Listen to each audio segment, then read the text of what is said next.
Nasubukan niyo na bang magluto ng pork dinakdakan na crispy talaga?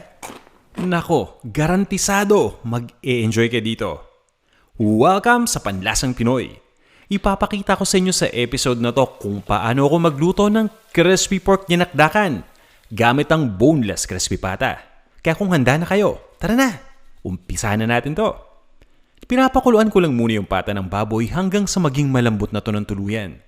Naglalagay ako ng asin, buong paminta at dahon ng laurel dito.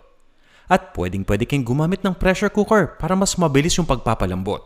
Once na malambot na yung pata ng baboy ay tinatanggal ko na sa lutuan at ini-air dry ko lang ito. Ibig sabihin ay binibilad ko lang sa open air hanggang sa matuyo na. Pwede kayong gumamit ng ventilador itapat nyo lang para mas mabilis na matuyo. At pagkatapos nga niyan ay bahagya akong hinihiwa at tinatanggal ko na yung buto.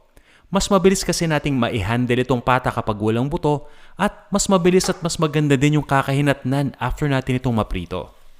Siyempre tinitimpla na natin ang asin yan. Pero pwede kayong gumamit ng patis At ginagawa ko na yung dressing. Naglalagay ako dito ng Lady's Choice Mayonnaise para mas malinamnam. Meron ding Knorr liquid seasoning yan. Naintindihan ko naman guys na ang original ingredient dito ay utak ng baboy. Kaya naman feel free to use it kung gusto ninyo.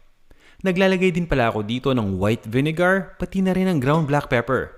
I suggest na tikman nyo muna yung mixture. Kung kulang pa ng alat, pwede kayong maglagay dito ng asin. At hinahalo ko lang itong mabuti hanggang sa maging smooth na yung texture nito. O yan, di ba? Okay na. Itatabi ko muna at yung atay ng baboy naman. Itong atay ng baboy ay nakakatulong ng malaki para magpalasa dito sa ating pork dinakdakan. Inaasinan ko lang yung both sides at piniprito ko lang ito. And guys kapag nagpiprito tayo ng atay ng baboy, siguraduhin nyo lang na hindi ito i-overcook. Ayaw kasi natin itong pumait at syempre kapag overcook yung atay, mas tumitigas ito. Gusto natin sakto lang. Itabi muna natin yung atay. Ngayon naman, i-deep fry na natin itong ating boneless pata. Ginagawa ko yung double frying method kung saan mas nagiging crispy yung pata dito. Dini-deep fry ko muna to ng 15 minutes. Pinagpapahinga ko lang ng 5 minutes sabay deep fry ulit ng 10 minutes. Guys, kapag ginawa nyo tong technique o tong method na to, sigurado, garantisado 100% na talagang mas magiging crispy yung pata ninyo. Kita nyo naman, di ba? Gaano ka crispy? Mamaya, ipapakinig ko sa inyo. I-chop ko muna. Nakita nyo naman yung loob O diba? Tender, juicy at moist na moist. Tapos crispy pa yung balat. Gaano ka crispy? Eto, ipapakinig ko sa inyo.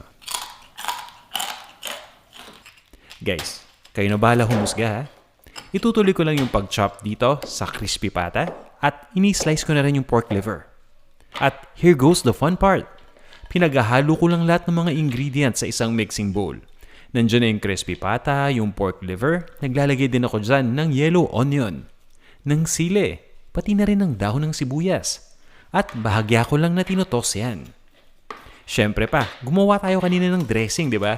Kaya dahan-dahan ko lang na ibubuhos yan dito. Pagkabuhos ng dressing, itutos ko lang yan, making sure na na-coat na lahat ng mga ingredients. At pagkatapos nga nito, ililipat ko na to sa isang serving plate para mai-serve na. And guys, makikita ninyo yung kumpletong recipe kapag bumisita kayo sa panlasangpinoy.com. Matanong ko lang kayo, ano ba ang paborito ninyong inumin na kapares dito sa dinakdakan? Pa-comment naman. O tara na, kain na tayo!